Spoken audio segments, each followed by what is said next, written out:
Kelemati, yeah, bye bye, Sumambo. Kelemati, yeah, bye bye, Sumambo. Kelemati, Sumambo. Kelemati, Sumambo. Kelemati, yeah, bye bye, Sumambo. Buongiorno a tutti, buonasera. Io sono Piero Sardo, sono il presidente della Fondazione Slow Food per la Biodiversità e ho l'onore e il piacere di condurre in porto questa conferenza su uno dei temi cruciali per Slow Food e per il pianeta.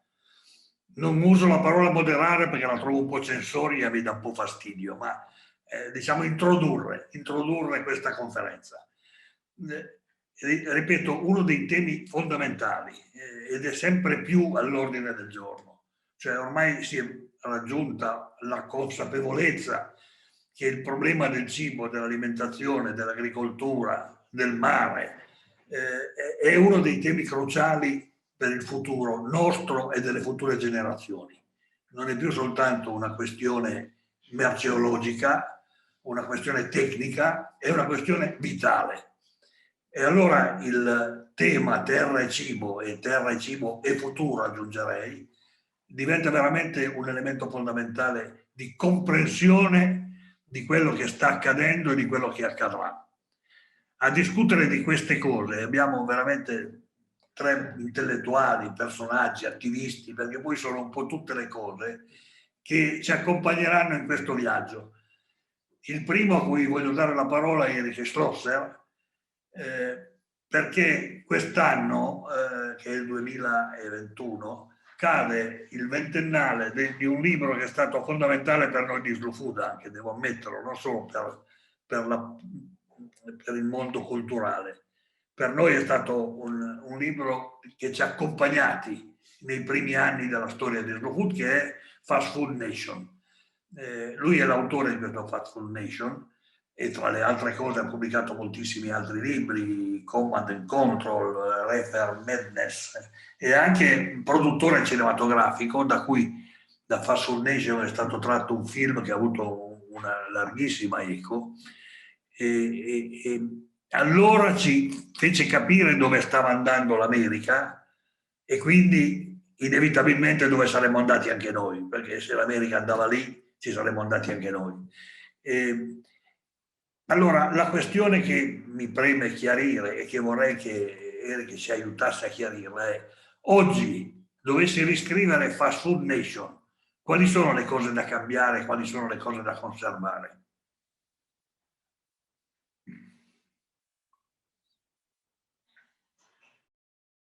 Yeah, well, thank you very much for having me. And the unfortunate answer to that question is that I wouldn't have to change very much.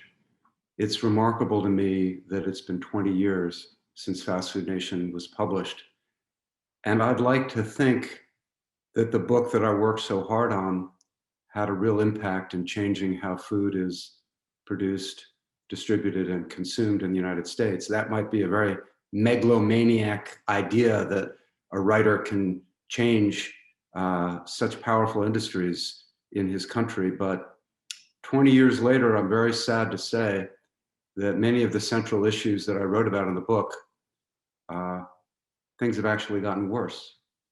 And the book is about fast food and the impact of this one industry on our eating habits, our production habits, our mass culture. But what the book was really about was about unchecked corporate power and how unchecked corporate power manifests itself in this one industry. And in one area after another in the United States, the problems that I described have gotten worse. The obesity rate, the physical manifestation of this food, of this highly industrialized, ultra-processed food on people's bodies has gotten much worse. As I stand here, I'm in California right now. In the United States, almost 75% of the adults are obese or overweight. And 1 out of every 7 children aged 2 to 5 is obese or overweight. And this industry and its effects very much reflect the values of the culture at large. So the people who are being the most harmed by this food are the poor and people of color and minorities. And much like the tobacco industry, as wealthier, more well-educated people stopped smoking cigarettes, the tobacco industry in the United States very aggressively targeted poor people, people of color, people of different minority groups, and the fast food industry has done exactly the same thing. So we now see the worst harms of this food being endured by the people who can least afford to suffer them. It's an incredible statistic, but right now in the United States, half of all Black adults are obese. And this is a problem that will have tremendous costs for the individual and for the society for many, many years. When I look at production, since the book came out, I mean, I wrote in the book about these gigantic feedlots that produce cattle that would then be turned into hamburgers, where you'd have tens of thousands of cattle in one feedlot. We now have mega dairies of cows that will produce milk that will go on to be cheese. I mean, there are now mega dairies that have 70,000 cows in one dairy, producing about 500,000 pounds of manure and waste a day. That's like a large city, but it doesn't have the same waste treatment plants as a large city. I talked about unchecked corporate power and monopoly power. Since my book came out, Monsanto was purchased by Bayer. You now have a chemical company producing GMOs and seeds and pesticides that's bigger and more powerful than any in history. A Chinese company bought the largest producer of hogs in the United States, Smithfield. So you now have one corporation that is producing 1 out of every 4 pigs in the world. At the end of Fast Food Nation, I talked about how this wasn't just an American problem, but it was now a world problem. And I talked about some of the impact on China and in Eastern Europe. The fast food companies are now targeting Africa. And in Ghana, about 40% of the adults are now obese. So you have the same problem replicating throughout the world. The coronavirus has exposed so much of the injustice of our food system. And the Trump administration did everything it could to deregulate the fast food industry, the meatpacking industry, all these corporate giants. So as I stand here 20 years after the publication of my book, it's very hard to say that things have actually gotten worse in many ways. And the movement to have good, clean, fair food in the United States still has a long, long way to go. The part of the book that I care the most about was the impact on workers, poor immigrant workers in the meatpacking plants, in the fields, producing our food. And that has gotten worse as well. And the American system has been exported to Spain. It's been exported to Italy, this sort of abuse of migrant workers. So all of that presents a very grim picture.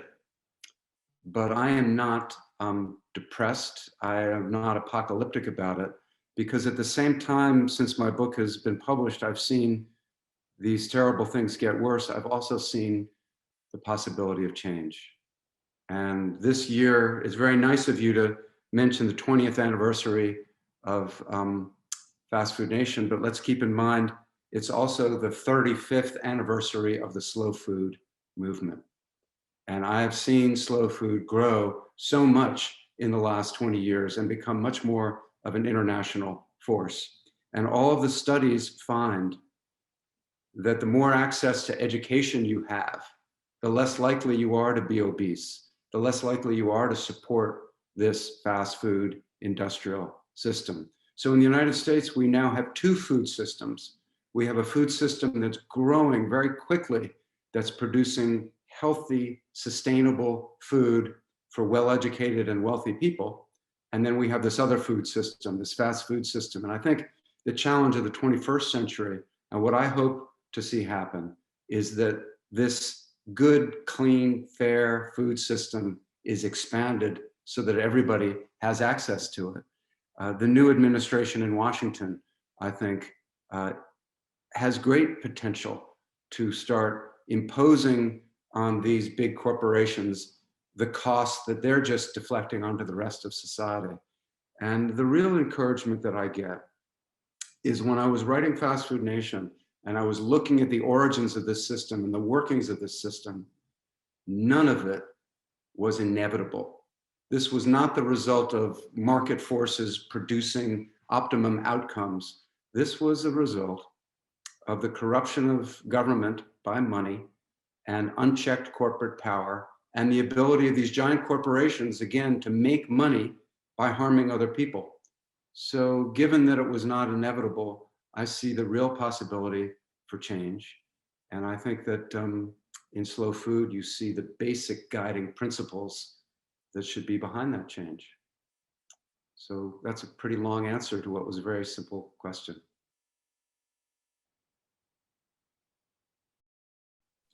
Grazie, ma abbiamo bisogno di approfondire. È indubbio che nel concetto di fast food la carne gioca il ruolo principale, no? È indubbio. È quasi inscindibile, io dico. È nato il concetto di fast food proprio perché è nato l'hamburger, il modo di servirlo, poi via via tutto il resto. Però oggi incombe un altro dramma, che sulla carne si sta giocando una partita che io ritengo preoccupante. E per questo io vorrei che Paul Ariès, che è uno scrittore, giornalista, investigatore, ma è anche un insegnante di diritto pubblico e ha una serie di pubblicazioni enormi, ma è anche un militante, perché lui si impegna a fondo su questi temi, ci dicesse come si sta prospettando il futuro rispetto al tema della carne, che è uno dei temi che ci preoccupa di più.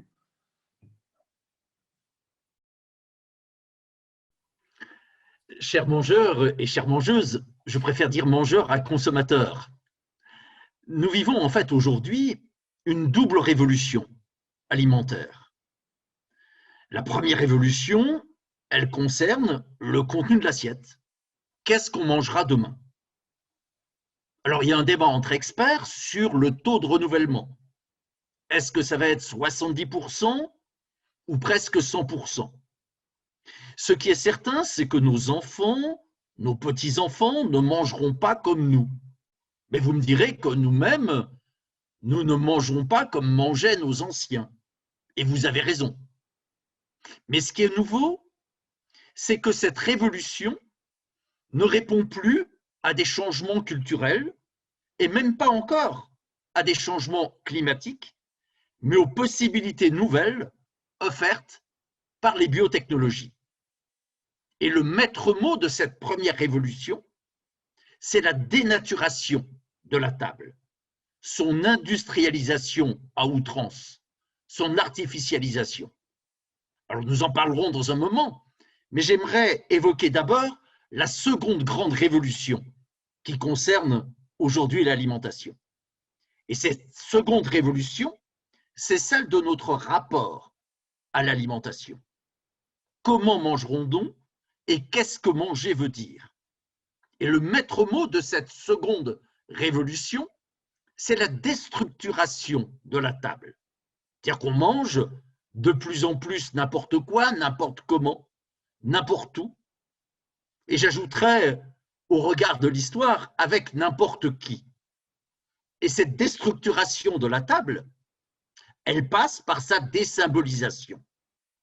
Nous avons oublié que la table est un fait social total qui concerne toutes les dimensions de notre être individuel, mais aussi collectif. Une bonne table, elle doit autant s'adresser au corps biologique qu'au corps onirique, le plaisir qu'on peut y trouver, qu'au corps social, écologique et même politique. Et c'est dans cette mesure que l'humain est ce qu'il mange. Et nous avons, à cet égard, de quoi être inquiets. Si la table est un grand témoin d'une civilisation, que peut-il naître d'une alimentation de plus en plus artificielle, d'une alimentation où le culte de l'hygiène se confond avec l'hygiénisme, d'une alimentation où le mangeur ne sait plus ce qu'il mange, d'une alimentation principalement solitaire et non plus partagée. Le nanisme alimentaire ne peut pas être le socle d'une culture. J'aimerais décrire quelques-uns de ces miracles technologiques. Alors, vous connaissez tous et toutes les OGM, mais vous ignorez souvent que l'industrie commercialise déjà des OGM cachés, des OGM de deuxième et troisième génération, issus de la cisgénèse, de la mutagénèse. Veut-on vraiment de ces pommes OGM qui ont été conçues pour ne plus brunir une fois qu'elles sont épluchées? Veut-on vraiment de ces melons cisgéniques à maturité retardée? Et ces OGM échappent au statut juridique des OGM. Ce sont donc des OGM cachés. Alors vous connaissez aussi les produits restructurés, comme la viande restructurée, à ne pas confondre avec la viande hachée qui, elle, peut être délicieuse. Avec la viande restructurée, vous avez au départ un vrai animal avec ses tissus, ses os, ses viscères, mais il va être broyé dans une grosse machine afin d'en faire une solution aqueuse, une sorte de bouillie que l'on peut ensuite restructurer, recoloriser, réaromatiser à volonté. Mais il n'y a pas que la viande qui est aujourd'hui restructurée, mais aussi les œufs, avec les ovoproduits, les olives. Vous connaissez sans doute aussi les contenants alimentaires nanotechnologiques, mais on connaît moins les aliments nanotechnologiques. Et ces aliments nanotechnologiques permettent déjà de booster artificiellement certaines caractéristiques que l'on souhaite développer. On va par exemple introduire des capsules nanotechnologiques sur des grains de café pour que ces capsules explosent au contact de l'eau chaude et libèrent ainsi des arômes artificiels de café. Je pourrais vous parler aussi de l'irradiation des aliments, pardon, on dit la ionisation. Ça permet de ralentir le vieillissement des aliments, donc de favoriser le commerce global, mondial, et de casser l'agriculture locale. Je pourrais aussi vous entretenir des imprimantes 3D alimentaires, déjà très utilisées en pâtisserie, mais qui demain pourraient remplacer le service de portage des repas, notamment auprès des personnes âgées.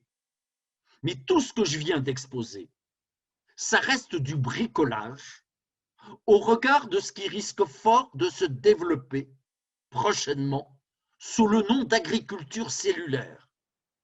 L'agriculture cellulaire, elle entend en finir avec 4000 ans d'histoire.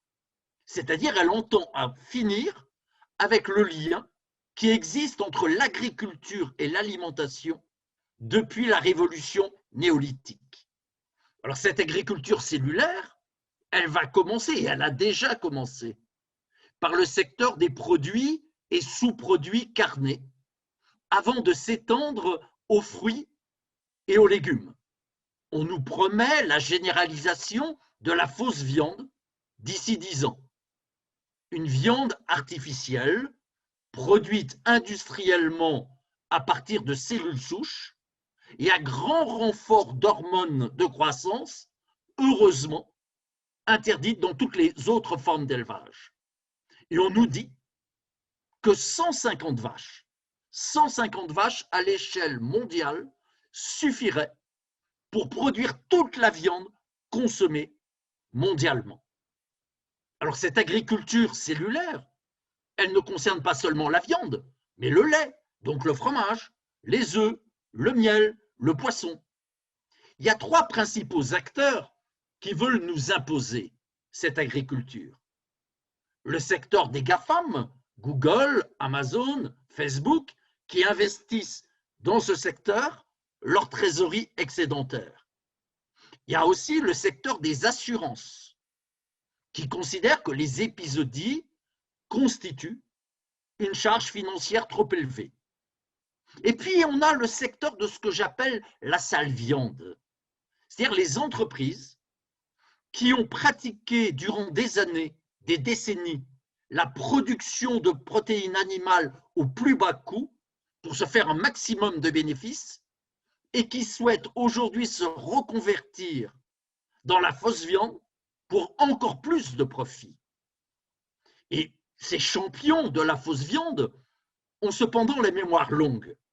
Ils se souviennent comment les mangeurs, notamment européens, ont largement refusé la viande clonée il y a quelques années. Ils entendent donc tout faire pour que le dégoût de l'élevage, y compris paysan, devienne plus fort que le dégoût des laboratoires. Et pourtant, cette agriculture cellulaire, c'est déjà un échec programmé, en raison notamment de son caractère énergivore.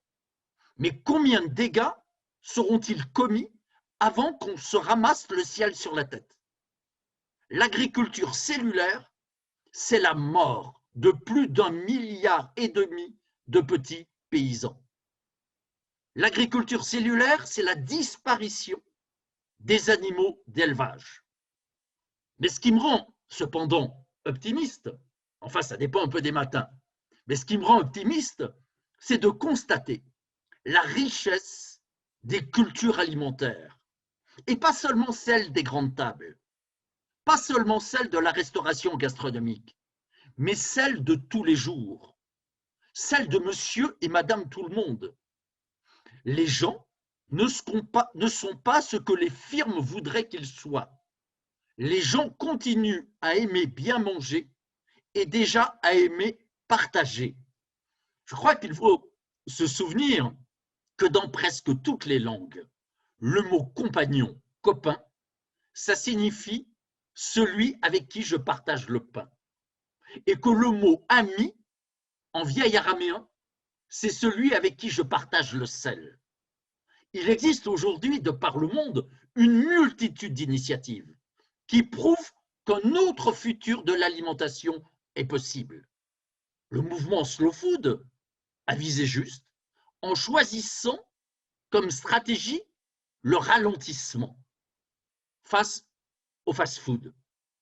Et Slow Food a visé juste en faisant de l'escargot son emblème, parce que le choix de la lenteur est la condition pour permettre à l'alimentation de satisfaire toutes nos dimensions individuelles et collectives, mais également pour défendre la diversité des systèmes culinaires et la biodiversité animale et végétale, mais une biodiversité en plein champ et pas dans des frigos.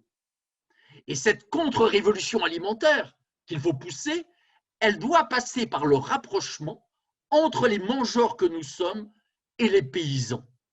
Et j'aimerais citer, bien sûr, le mouvement Via Campesina, qui défend à la fois l'agroécologie, mais aussi des valeurs, des concepts, comme la démocratie alimentaire, complément naturel de la souveraineté alimentaire. J'aimerais citer aussi les mouvements des AMAP, les associations pour le maintien d'une agriculture paysanne, qui reposent sur des rapports de solidarité non marchands entre les paysans et les mangeurs. Je pourrais citer de très nombreux mouvements comme celui des incroyables comestibles qui luttent contre le gaspillage alimentaire.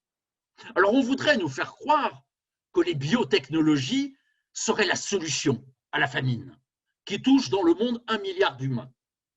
L'ONU ne cesse de rappeler que 30 milliards de dollars par an, pendant 25 ans, permettraient de régler le problème de la faim dans le monde. Alors ces 30 milliards, on ne les trouve pas, Mais le seul gaspillage alimentaire nord-américain, États-Unis et Canada atteint 100 milliards de dollars par an, 3 fois ce qui serait nécessaire pour résoudre le problème de la faim dans le monde. Le tiers de ce que l'agriculture produit est gaspillé, parce que le gaspillage est consubstantiel à l'agriculture industrielle. Et ce n'est pas vrai qu'un peu d'agriculture industrielle gaspille ou produit de la famine, mais que beaucoup d'agriculture industrielle sauverait l'humanité et les écosystèmes. L'heure est donc venue, je crois, pour l'ensemble des mouvements alternatifs, comme Slow Food, de compléter les solutions individuelles et collectives, coopératives, parce que je nomme des solutions politiques, au sens noble du terme. Et je rêve que Slow Food, notamment, devienne un acteur central pour défendre ce que certains, en France notamment, nomment le principe de sécurité sociale alimentaire, pour défendre par exemple la gratuité de la restauration scolaire. Certains pays comme la France, la Belgique, ont la chance que le secteur de la restauration sociale, scolaire, entreprise, hospitalière, représente plus d'un repas sur 2 consommé à l'extérieur. C'est donc une chance, parce qu'avec un peu de volonté politique, il suffirait de modifier le cahier des charges du Code des marchés publics pour faire de la restauration collective un levier extraordinaire, pour réussir la transition écologique, pour avancer vers une alimentation relocalisée, resaisonnalisée, moins gourmande en eau, moins carnée autrement, et j'ajouterais, servie à table, afin de redécouvrir que la table est d'abord un partage. J'ajouterais que je soutiens que cette restauration scolaire doit être aussi gratuite, comme le pratiquent de nombreuses villes dans le monde et quelques pays comme la Suède, mais aussi des pays africains. Vous avez donc compris que pour moi, la solution à la faim dans le monde, à la malbouffe, ne passe pas par les biotechnologies alimentaires, mais par la réappropriation du pouvoir des gens sur la table.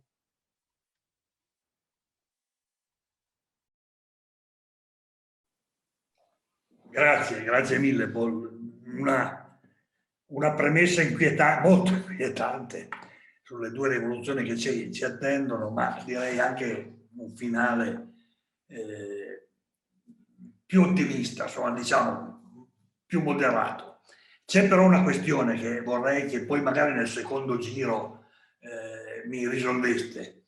A me un giorno sì, un giorno no, mi intervistano e mi chiedono cosa pensa Slow Food della carne in vitro. Ora, carne in vitro, per capirci, poi ne esistono ormai tipi molto diversi.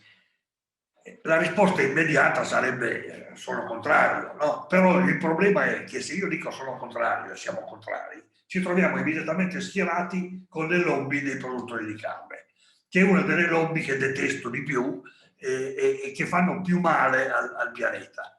Quindi in genere rimango un po' sul vago sulla questione, ma vabbè, poi magari mi aiutate.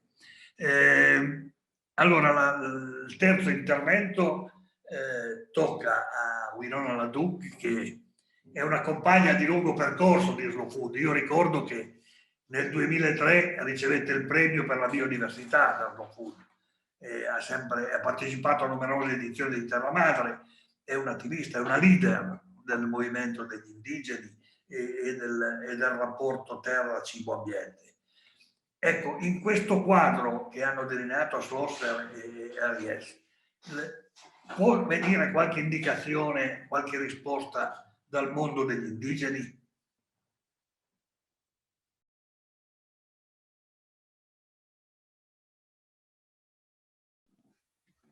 Yeah, Anine, hello, my relatives. Happy to be here with you. What can the indigenous world offer to this discussion? Well, I think deconstructing industrial food systems is something that indigenous people have been saying for a few hundred years. This is not a new thing we've been saying. First of all, what you do is you protect biodiversity. That's the first thing you got to do. And on a worldwide scale, about 40% 4% of the world's population is the indigenous peoples, and we represent about 75% of the world's biodiversity. And there's a lot of food in that, certainly. And there's a lot of ecosystems in that, and there's a lot of carbon that is protected in that. And, you know, we were awarded the Slow Food Award for biodiversity for our work with wild rice. And, you know, what I know is that all you got to do is take care of your water, your ecosystem, you know, do your best on climate change, and you'll have rice. You know, each year in succession, we have rice because it is incredibly diverse. Some is tall and some is short, some comes out on lakes and some comes out on rivers. And so whether it is climate change or whether it is a torrential storm comes in or, you know, something else blows in, a big wind, we can, the rice will be okay someplace else. And so that's what you need to do, is you need to keep the places that are wild, wild. And that's an essential part of sustainability. And it has to do with food, and it has to do with survival. Another thing is, you know, I think acknowledging, I mean, the people in this call and who are here, like, have some sense of what Indigenous people's knowledge about food systems is. It's pretty significant. And most of you come from Indigenous peoples or farming communities. Some of you might have got a little far from it. But, you know, I grow a lot of things here. You know, we harvest our traditional foods, and then I grow corn, beans, and squash, and potatoes, and Jerusalem artichokes, and hemp. You know, I grow a pretty diverse set of foods. And what I notice is that a lot of our foods are, we just say they're smarter. And what I mean by that is that, you know, so I grow corn varieties that are old, but those corn varieties, you know, some of them, they only get like a 1.5 feet tall off the ground this year because it was a dry year. They still put on an ear of corn. Now, the Monsanto or the GMO crops that were nearby didn't have such good success. A lot of those biodiversity or agrobiodiversity is what you need during these times, in these times of climate change, certainly, because our own plants are smart plants. And you know, I show my grandchildren as we're picking the corn, I said, look at those other guys, how do you think they did? And they said, no, they didn't do good because our plants knew how to adapt. You know, I think also that, you know, a lot of the varieties and the things that we're talking about are things that are pre-petroleum, and they're post-petroleum too. I grow food that never really was in big row crops grown by somebody else, or it is, but not these varieties, you know, like our corn varieties, potato varieties. And so those varieties are not addicted to fossil fuels. And I think that as we all address our addictions to fossil fuels, which go from the fields to the table, you know, we need to decouple that by rebuilding local food systems, because certainly a shrimp that is raised in Scotland and deveined in China and delivered to a store near you makes no sense in any kind of food system. And so it doesn't matter if it's meat or not, if it's fish or shrimp, that doesn't make any sense either. It's not about meat, it's about how we relate to things. You know, that's kind of, you know, and what everybody knows is that, you know, looking at climate change adaptation, there's a great deal of interest in the work of like the potato research project in I believe it's in Bolivia, or maybe it's in Peru, where they've been growing, you know, I mean, if you start with 1,000 varieties of potatoes and you look at how those adapt during climate change, you got a lot better shot with those than a monocrop that's produced for McDonald's or something. And so I think that, you know, the biodiversity that's retained by Indigenous peoples in our communities needs to be honored and accepted and supported. And that we should be growers too, not just our things should be taken and grown by somebody else. You know, because that's been the basic practice of appropriating cool things from Native people. You know, we did give y'all corn, and we gave you tomatoes, and we gave you chocolate. Those were all pretty good. You know, we could get a little credit for that sometimes in those dishes, but you know, the point is that you know, by and large, what happens now in a lot of movements and markets and the gourmet industry is people find some new cool Indian thing or indigenous thing in the paleo diet And then pretty soon they all know about it, you know, and they don't really know anything about the food. They just know about the paleo diet, you know, which is, I guess, something. So acknowledging, and then, you know, when you say, you know, the slow food principles of good and fair and clean, you know, are principles that apply throughout, you know, fair. Let's be fair, you know, about this. And as we restore food systems, we restore indigenous food systems and protect them, you know, because we know what we're doing. And so instead of, you know, what you're finding is in, you know, is in Mexico, for instance, and in other places, you're finding really incredible entrepreneurs who go into indigenous communities or, you know, and are growing these things now, but they're not, the indigenous people are not benefiting. I'll give you a good example. There's this product called Tonka bars, produced by Native people, Lakota people. And it's a buffalo, pemmican. It's, you know, it's based on a traditional foods of berries, and it's an energy bar, right? Like a fast food energy bar for good people. So Tonka bars is owned by Native people. Some other basically white young business upstarts created a product called Epic, which is exactly very similar.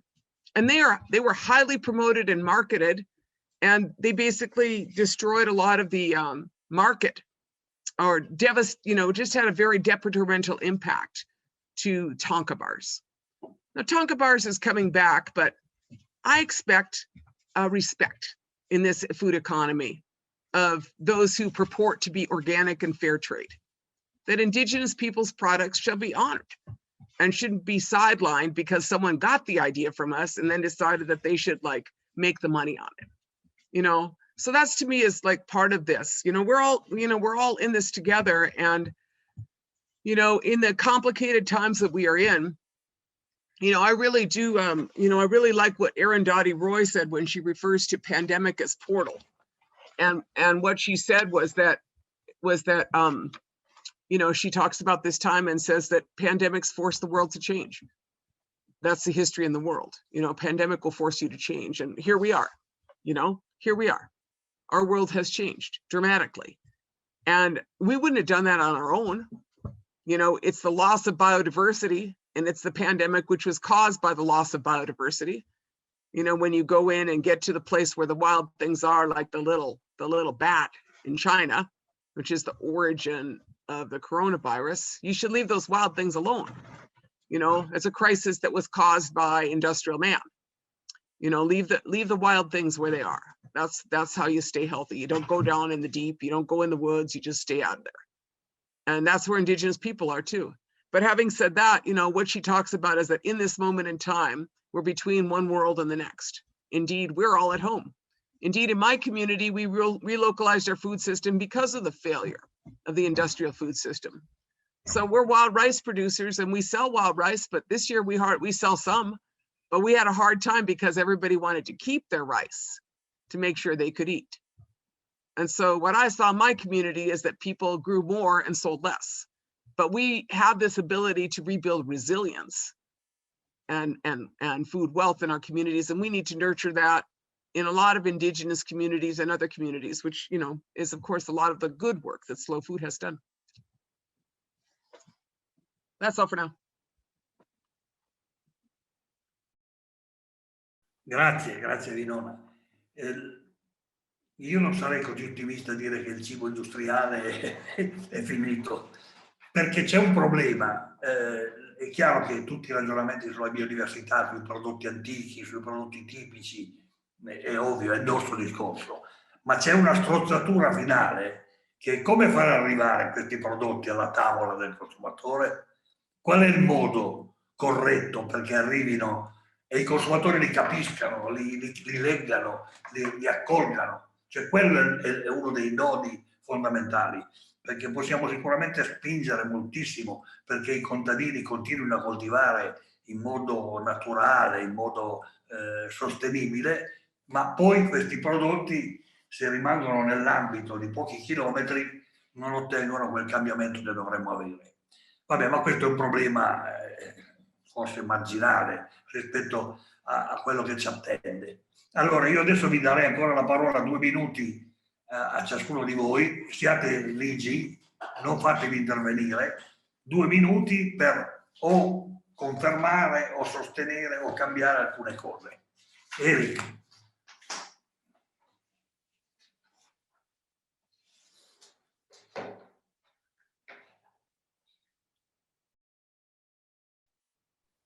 Yeah, I think that I completely agree with the points that both of the other speakers made. And what Paul said about the new application of technology to food production is very, very unsettling.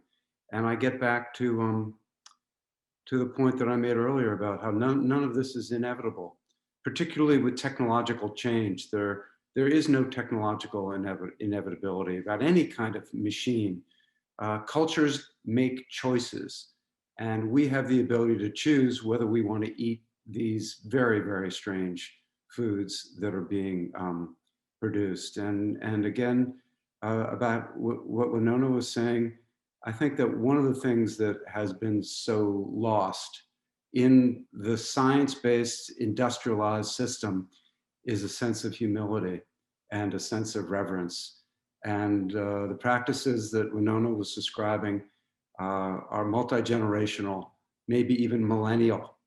And this notion that in the last 15 to 20 to 25 years, we can arrogantly rethink how food is produced. We can arrogantly ignore the experience of generations and the wisdom of generations.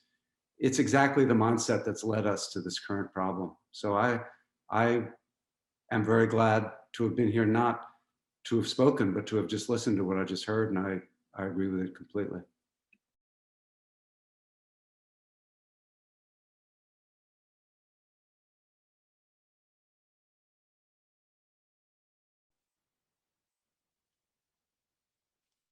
Paul, a te la parola.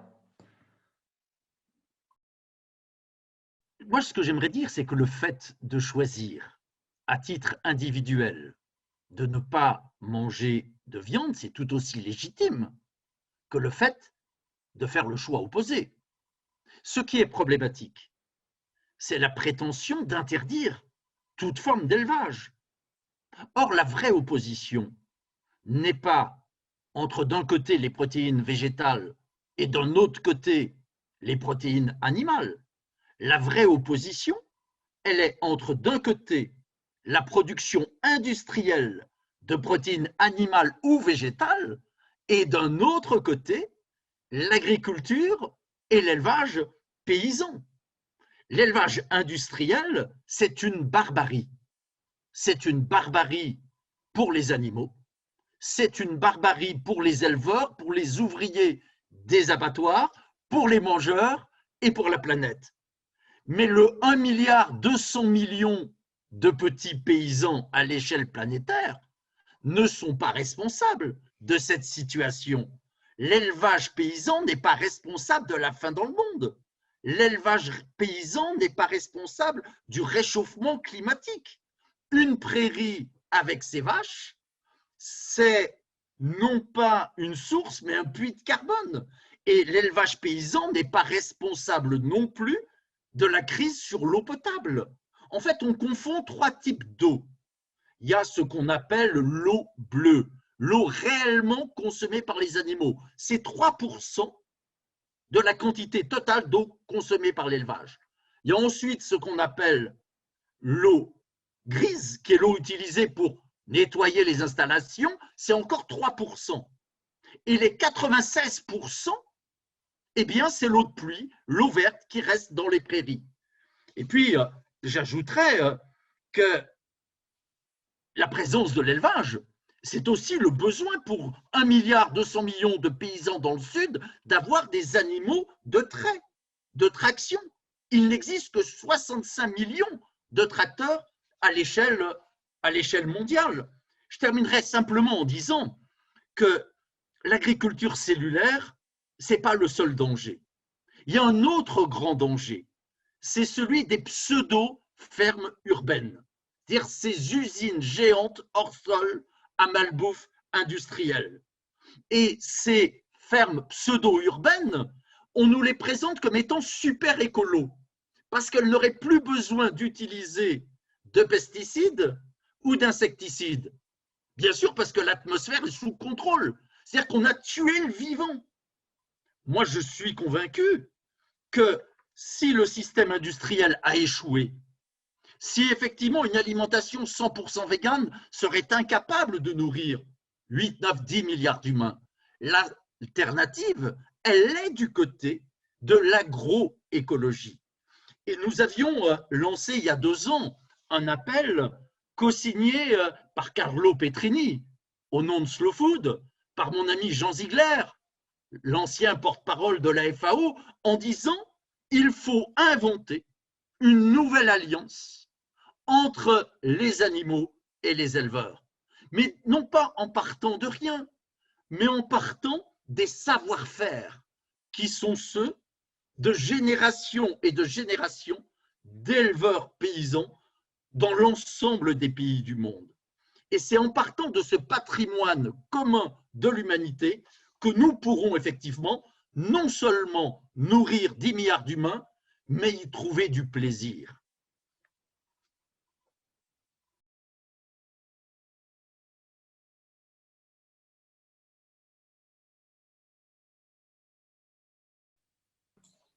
Sì, la questione, sono d'accordo, però la questione forse dovrebbe trovare un risvolto anche sociologico, perché non sarà così facile chiedere a miliardi di persone di rinunciare alle quote di carne che stanno mangiando. Nel mondo si allevano 60 miliardi di polli, 60 miliardi di polli, cioè anche questo è una barbarie, se dobbiamo mangiare tutti questi polli, evidentemente c'è qualche meccanismo psicologico nel profondo che renderà difficile rinunciare alla carne. Ritengo anche che l'alternativa della carne in vitro non sia un'alternativa vera. L'alternativa vera è la piccola produzione agricola e l'allevamento onesto, compatibile, che tiene conto del benessere animale finalmente, non che sia solo un'etichetta da appiccicare, no? Ma non sarà facile, non sarà facile. Winona, a te. I'm teaching her. Go ahead. I agree with you all. Hats off to you. Decolonizing takes some work. That's all I got to say. You created a big mess, y'all, and now it's time to decolonize. It's not alternative. It's, traditional agriculture. I hate the word of conventional agriculture or, and then somebody else's alternative. We're not alternative. We're like how agriculture used to be for a really long time until Monsanto and Dow got in it. This is what agriculture used to look like. And so I see that, we can talk theoretically about this, but I saw this year with the pandemic that people actually got far more local with their food. I saw a lot of people with gardens. I saw a lot of people raising chickens who probably didn't know how to raise chickens, but they were working on it. I saw all kinds of things happening in these rural communities, and I saw a change because you could not count on these larger systems. And so I think that on some level, relocalization occurs at the same time as globalization, because globalization is predicated on a lot of fossil fuels, and it turns out that system is not sustainable, and we all know that. Because they're pouring all kinds of oil products into everything. And so I feel like that the systems are changing, and some people are not going to change. I'm not going to spend my time trying to figure out how to get a bunch of white industrial privileged people who suffer from affluenza. That's what it is this late stage affluenza, where people are so sedated and so buying everything and so consuming everything and wasting so much, like Eric said, it's an illness. It's an illness. And, that's what needs to be deconstructed. And I think it gets deconstructed, in some places. And I think that, a lot of people just start rebuilding local food systems. And, sure, we'll keep pushing on the national, on the national policies in the United States. Maybe we'll get something better, now that we have somebody new in. But, I think that ecologically, and I think socially, systems are changing in any case. And, you all, when I first found slow food, I was so happy, and I'm still happy with slow food, but I was so happy because there was people who thought like we did. And, I have seen a tremendous relocalization in the area that I am in my region. And I think that will keep growing because of the insanity of the other food systems. And if it doesn't keep growing, people are just not going to do well. That's the reality of the system, is that, it's killing people. So it's kind of like saying, let's hope that they get it together. Well, if they don't get it together, they're probably not going to make it. It's kind of, I don't really know what else to say. It's not a theoretical discussion. My community suffers from diabetes at a very high rate. And we're like I think we're 4 times more likely than a white person to die from COVID right now. So what do you think we're doing? We're relocalizing. We're cutting out a lot of stuff that shouldn't be here. And we're working on rebuilding food systems, and everybody should be doing the same thing. It's a responsibility of communities to get healthy. And policies, I see policies are going to follow that. I'm not going to wait for the policies. I'm going to do it. And I think this is our opportunity. And I agree 100%. Like, most people shouldn't eat meat. If you don't have the respect for the animal, if you don't have respect for the creation, you need to not eat meat, because that's a whole different covenant. That's a whole different level of responsibility that exists. And, but we are, yeah, I mean, so I guess that's all I got to say is, just keep doing it. I'm very optimistic. I'm very optimistic because I see farmers, and we're hosting a farming conference here in a couple of weeks of Indigenous farmers. But like I said, I think it quadrupled seed purchases last year. We expect it to be the same this year. People want to grow. I see that spring is coming. And as brutal as this winter, we will all go to our fields and plant. And then there'll be something new and more beautiful. That's the thing about food is that you get a chance to make something new, every spring. Thank you.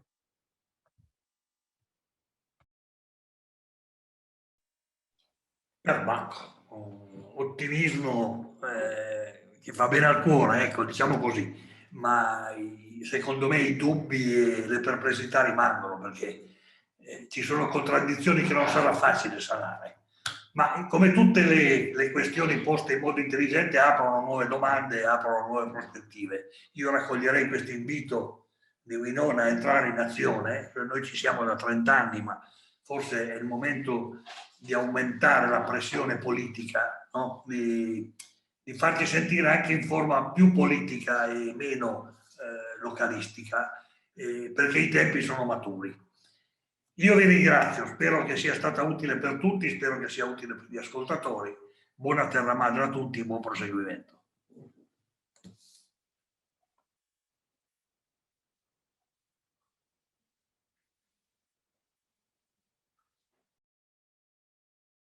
Kelemati, bye bye, Sumambo. Kelemati, bye bye, Sumambo. Kelemati, Sumambo. Kelemati, Sumambo. Kelemati,